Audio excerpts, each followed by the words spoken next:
Ce problème sur la rénovation des bâtiments, c'est que on a eu pendant trop longtemps des investissements. On a mis de l'argent déjà depuis longtemps, mais tout était très complexe et finalement assez mal ciblé.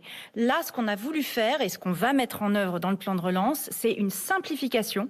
Donc c'est pour ça qu'on ouvre à tout le monde. Donc tout le monde peut avoir accès à ma prime rénov', sachant qu'en plus, ceux qui ont un peu plus de moyens vont mettre aussi un peu plus dans la rénovation des bâtiments, puisque aujourd'hui, ça représente une bonne partie des travaux possibles. Et comme on veut massivement qu'il y ait de la rénovation écologique, massivement augmenter l'efficacité, il faut aussi qu'on aille là où il va y avoir une quantité de travaux qui vont pouvoir être faits.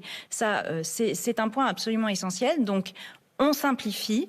Et puis en même temps, on met de l'argent, donc c'est le moment de le faire. Voilà essentiellement pourquoi la prime rénov' est ouverte à partir du 1er janvier 2021 à tout le monde.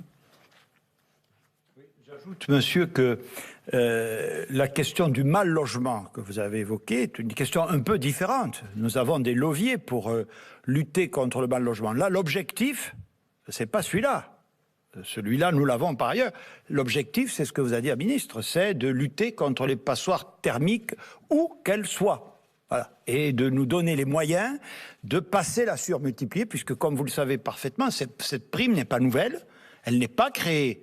Elle n'a pas été créée à l'occasion du plan de relance, mais nous voulons lui donner une dimension beaucoup plus importante, d'où l'élargissement, comme on dit, de son assiette.